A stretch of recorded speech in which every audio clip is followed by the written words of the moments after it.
दोस्तों, एक चोर जो दुनिया के हर ताले को खोल सकता है, लेकिन वो एक दिन घुसता है एक मिलेनियर के घर पर और उसके साथ कुछ ऐसा होता है जो उसने कभी सपने में भी नहीं सोचा होगा।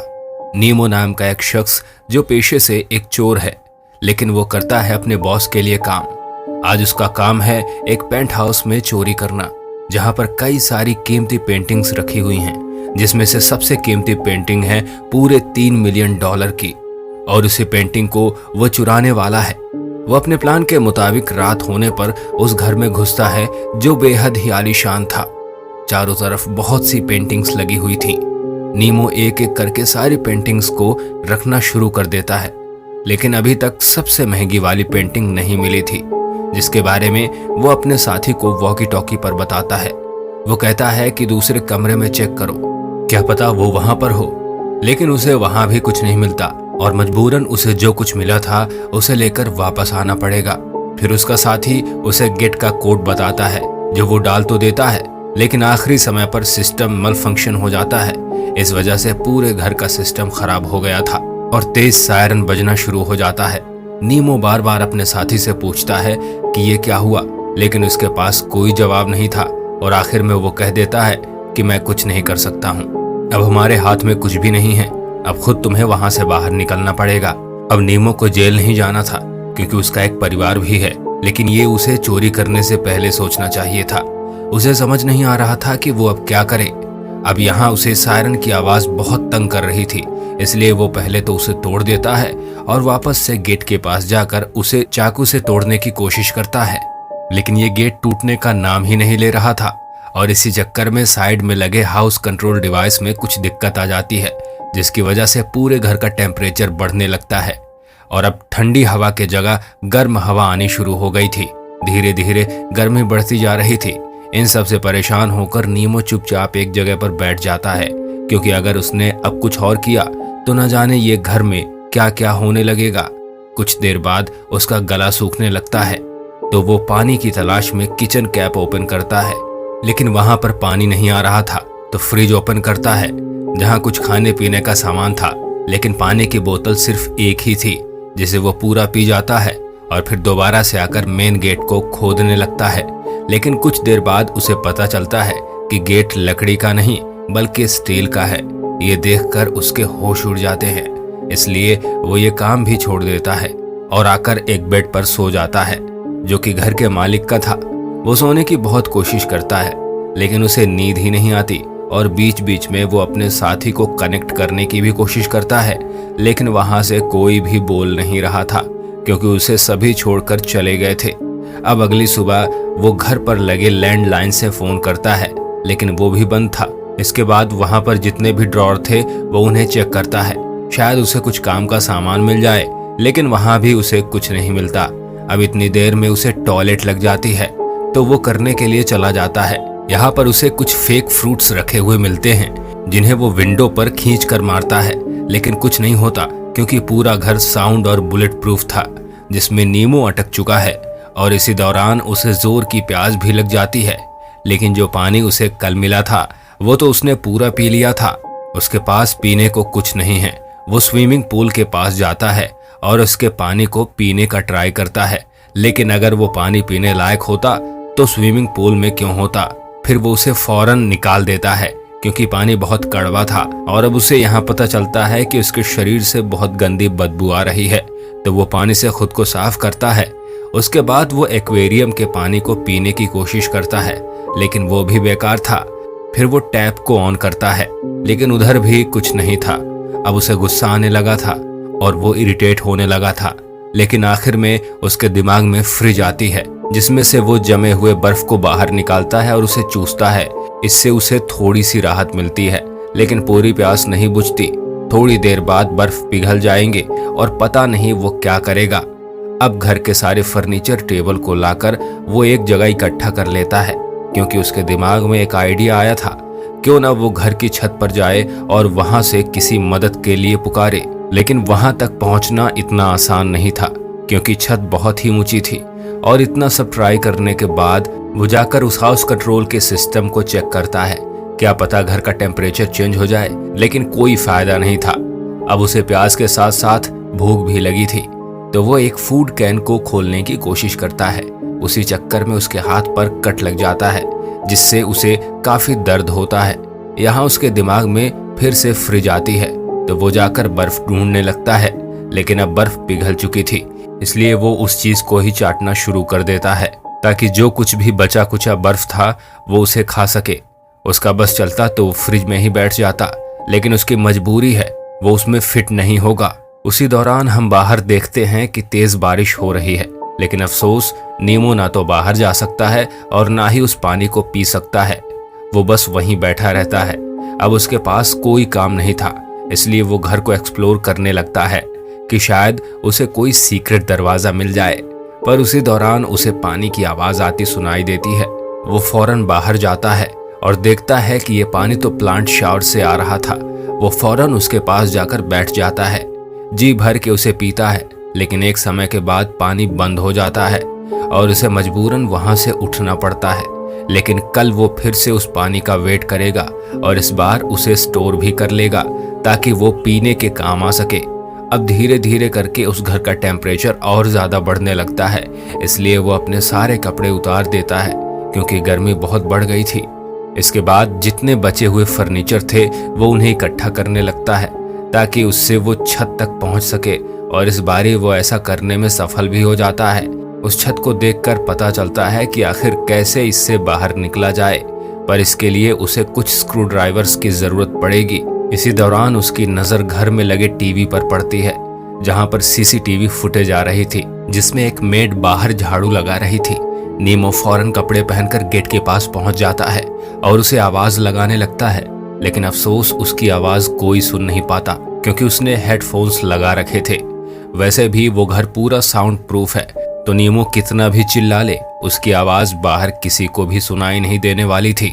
इसलिए वो वापस आकर हताश होकर बैठ जाता है, लेकिन तभी वो कुछ ठंडी हवाएं महसूस करता है जो कि एयर वेंटिलेटर से आ रही थीं।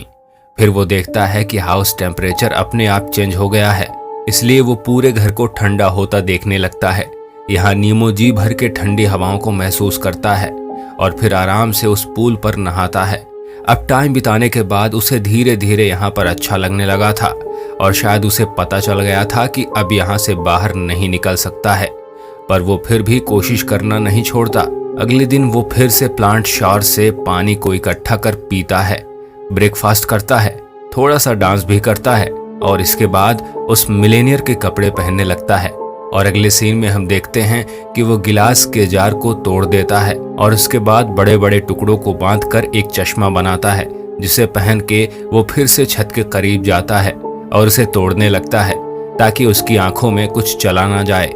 वो बड़ी देर तक उस छत पर लगे कांच को तोड़ने की कोशिश करता है, लेकिन कोई फर्क नहीं पड़ता। और तब उसके पास के सीमेंट को हटाना शुरू करता है, लेकिन वो भी बहुत ज्यादा मजबूत थी, इसलिए वो थक कर फिर से नीचे आ जाता है। ये एक मिलेनियर का घर था, तो सिक्योरिटी तो दोस्तों टॉप लेवल की होने वाली थी। वो इन सब से थक कर अपने लिए कॉफी और पास्ता बनाने लगता है। तो आप सोच रहे होंगे कि जब ये सब कुछ बना सकता है खाने में तो दिक्कत क्या है। तो दोस्तों ऐसा कुछ भी नहीं है। नीमो सिर्फ पानी में पास्ता बना रहा था और ठंडे पानी में कॉफी बना रहा था, जिसके बाद वो टीवी के सामने बैठ जाता है और सीसीटीवी से लोगों को आते जाते देखता है।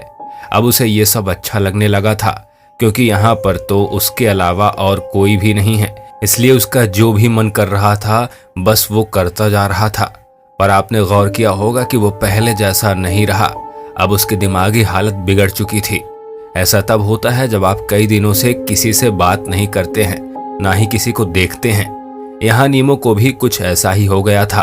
धीरे धीरे अब टेम्परेचर और कम होने लगता है। कुछ देर पहले जहाँ पर वो 10 था अब 8 हो चुका है, यानी कि कुछ देर बाद यहाँ पर बर्फ गिरने का माहौल होने वाला है, जो नीमो के लिए मुसीबत बनने वाली है। और फिर वो छत पर चढ़ता है और छत को तोड़ने लगता है। इस बार वो ग्लास को नहीं बल्कि उसके आसपास के सीमेंट को तोड़ता है, जो कुछ ही देर में काफी टूट भी जाती है। लेकिन अब ठंड बढ़ने की वजह से वो उस डिवाइस के पास जाता है और ठीक करने की भी कोशिश करता है, लेकिन उसे कुछ समझ में नहीं आ रहा था असल में ये काम कैसे करता है। इसके बाद वो फिर से ऊपर चढ़ता है और विंडो के आसपास के सीमेंट को तोड़ देता है, लेकिन नीमो देखता है कि उसके नीचे एक लोहे की परत लगी हुई है जो कि स्क्रू से टाइट की गई है। उसे तोड़ पाना असंभव है, इसलिए वो उदास होकर नीचे आ जाता है और चुपचाप बैठ जाता है। तभी उसकी नजर बाहर बैठे कबूतर पर पड़ती है जो वो उसकी तरह ही मजबूर था, क्योंकि उसके पंखों पर चोट लगी हुई थी जिसकी वजह से वो उड़ नहीं पा रहा था। लेकिन नीमो को ये पता नहीं होता है। वो कबूतर से बात करता है और कहता है कि तुम जाकर मेरे भाई से कहो कि वो यहाँ से मुझे बाहर निकाले। मैं अभी तक यहीं फंसा हुआ हूँ और मेरी तबीयत भी ठीक नहीं है। नीमो के पास अब करने के लिए कुछ भी नहीं था। उसने सारी चीजें कर ली थीं। उसकी बॉडी के साथ साथ उसका दिमाग भी अब थक चुका था। वो हार मानने लगा था। इसलिए उस घर में जितने भी महंगी महंगी पेंटिंग्स थी जिन्हें वो चुराने आया था उन्हें तोड़ने लगता है और कई घंटों तक वो ऐसा ही करता रहता है। जिसके बाद वो मिलेनियर के वार्डरोब में जाता है जिसमें उसे सूट देखने को मिलते हैं। लेकिन तभी उसे अलमीरा के पीछे एक सीक्रेट डोर दिखाई देता है। सारे कपड़े हटाकर वो देखता है तो वहां पर एक रास्ता था, या फिर ये कह सकते हैं कि सीक्रेट दरवाजा था। वो धीरे धीरे अंदर जाना शुरू करता है और उसे कुछ ऐसा दिखता है जिससे उसके होश उड़ जाते हैं। दरअसल वहां पर एक बूढ़े आदमी की लाश पड़ी हुई थी। तभी वो उसके नजदीक जाता है और उसे पता चलता है कि ये लाश नहीं बल्कि एक डमी है, जिसे हटाने पर कुछ पेपर्स मिलते हैं जो कि एशियन हिस्ट्री से रिलेटेड थे, जिसमें लिखा था मैरिज हेल एंड हेवन। वो उसे पढ़ता है जिससे उसे कुछ समझ में नहीं आ रहा था। इसके बाद वो वहां पर एक लगी पेंटिंग को देखता है जो कि वही पेंटिंग थी जिसे वो यहाँ पर लेने आया था, यानी कि वो $3 मिलियन वाली पेंटिंग। यहाँ उसे ऑनर की पेंटिंग मिल जाती है और वो डमी भी उसी का था जिसका घर था। नीमो को अब लगता है कि वो यहाँ पर मारा जाएगा और दूसरी ओर हम उसी कबूतर को भी देखते हैं जो मर चुका था। यहाँ नीमो का भी कुछ ऐसा ही हाल होने वाला था क्योंकि टेम्परेचर बहुत ज्यादा गिर चुका था। तभी उसे सीसीटीवी पर दिखता है कि जो मेड बाहर बैठी हुई थी गेट के पास आ रही थी। तभी वो फौरन गेट के पास जाता है और उसे पीटने लगता है, लेकिन हल्की सी भी आवाज बाहर नहीं जाती और वो बहुत इरिटेट हो जाता है और चिल्लाने लगता है और वो वहीं पर सो जाता है। अगले दिन वो फिर से विंडो के पास जाता है और उसको आइडिया आता है कि स्क्रू ड्राइवर कैसे बनाया जाए जो उसी स्क्रू को खोल सके। तो एक लकड़ी से टूल बनाता है और उसे खोलने की कोशिश करता है, लेकिन वो नाकामयाब रहता है। पर दोस्तों, उसके अंदर अभी भी हिम्मत और उम्मीद बाकी थी। वो दोबारा कोशिश करता है और इस बार उस स्क्रू को खोल लेता है, लेकिन अब उसके अंदर इतनी ताकत नहीं बची थी कि वो बाकी स्क्रू को खोल सके और वो नीचे आ जाता है। और यहाँ हम एक और चीज नोटिस करते हैं कि वो अब पहले जैसा बिल्कुल नहीं रहा। वो अब खुद से ही बात करता है और उसके पास ना तो कुछ खाने को है और ना ही पीने को। वो वहां लगे उन पेड़ों को भी हिलाता है, शायद उनमें से उसे कुछ मिल जाए, लेकिन कुछ नहीं आता। पर आखिर में उसे कुत्ते का खाना ही खाना पड़ता है, जो कि उसके लिए बहुत ही बुरा था। लेकिन भूख कुछ भी करा सकती है और ऊपर से इतनी ठंड और ऊपर से भूख और प्यास। वो पूरी तरह से फ्रस्ट्रेट हो चुका था, पर इतनी मुश्किलों के बाद भी उसे ये ख्याल आ रहा था कि वो कैसे बाहर निकले। इसलिए वो बाकी स्क्रू को खोलने लगता है। उसी बीच उसका पैर फिसल जाता है और वो नीचे गिर जाता है, जहां उसकी पैर की हड्डी टूट जाती है, जो कि उसकी नई मुसीबत बन चुकी थी। तभी उसे वहां एक पेंटिंग दिखाई देती है जहां एक आदमी टेप से बंधा हुआ था। वो उस पेंटिंग को गिरा देता है और कहता है, तुम्हारी दिक्कत समझ सकता हूँ, जाओ, तुम्हें आजाद कर दिया। अब इसी तरह से कई दिन बीत जाते हैं और न्यू ईयर भी आ जाता है। बाहर धूमधाम से पार्टी चल रही थी, सभी लोग एंजॉय कर रहे थे। ये सब ऊपर से नीमो देख रहा था, पर वो यहाँ पर कैद है। तभी उसको ऐसे सपने आने लगते हैं कि वो मेड उसके पास आ गई है और उसको आजाद कर दी है। तभी उसकी नजर ऊपर लगे फायर अलार्म में पड़ती है। अगर वो उस फायर अलार्म को ऑन कर दे तो वो पानी पी सकता है। तो वो कुछ पेपर इकट्ठा करता है और अगले दिन जब खिड़की से सनलाइट अंदर आती है तो वो उसकी मदद से वो पेपर को जला लेता है और फिर जलते हुए पेपर को ले जाकर अलार्म के पास रख देता है, जिससे अलार्म बजने लगता है और पूरे घर का शावर सिस्टम ऑन हो जाता है। चारों तरफ सायरन बजने लगता है और पानी गिरने लगता है और यहाँ भी वही होता है जो हर बार होता है। यहाँ से पूरे घर में पानी भर गया था और बाहर किसी को कानो कान खबर नहीं थी कि अंदर क्या हो रहा है। तभी नीमो को पता चलता है कि वो गरीब ही ठीक था। आसपास के लोग उसकी फिक्र तो करते थे। ये अमीर लोग जो होते हैं वो अपने में ही मस्त होते हैं। इन्हें कोई फर्क नहीं पड़ता कि इनके साइड वाला पड़ोसी कैसी हालत में है। अगर ऐसा होता तो आज वो बच जाता। सीन शिफ्ट होता है और हम 1.5 महीने बाद का दृश्य देखते हैं। नीमो बहुत ही कमजोर हो चुका है। बाहर बर्फ गिर रही है, मतलब ठंड का मौसम आ चुका है। पर नीमो ने सारे स्क्रू को खोल दिया है। अब वो बाहर जाने वाला है, पर इससे पहले वो घर की दीवारों पर कुछ लिखता है और वो उस घर के मालिक से कहता है कि मैंने आपके पूरे घर को बर्बाद कर दिया है, जिसके लिए मैं आपसे माफी मांगता हूँ और मैं आपसे कुछ कहना चाहता हूँ। यह घर नहीं, एक जेल है। Thank you so much. इसके बाद हमको पता चलता है कि नीमो ने उस गेट को पूरी तरह खोल दिया है और उसके कुछ देर बाद वो बाहर चला जाता है। अब आपको यहाँ बता दिया जाए कि इस विंडो के आसपास कोई ऐसी जगह नहीं थी जहाँ बाहर जाया जा सके। तो या तो नीमो ने वहां से कूदने की कोशिश की होगी, अगर ऐसा किया होगा तो वो मारा गया होगा, या फिर उसने वहां से किसी को बुलाने की कोशिश की होगी और उसकी जान बच गई होगी। यहीं पर फिल्म खत्म होती है दोस्तों। इस फिल्म को लेकर आपको कैसा लगा कमेंट बॉक्स में हमें जरूर बताइए। साथ में हमें ये भी बताइए कि आप और कौन सी फिल्मों की एक्सप्लेनेशन चाहते हैं। चैनल को सब्सक्राइब करके बेल नोटिफिकेशन को ऑन कर लीजिए ताकि हम ऐसी ही वीडियोस आपके लिए लाते रहें। जय हिंद।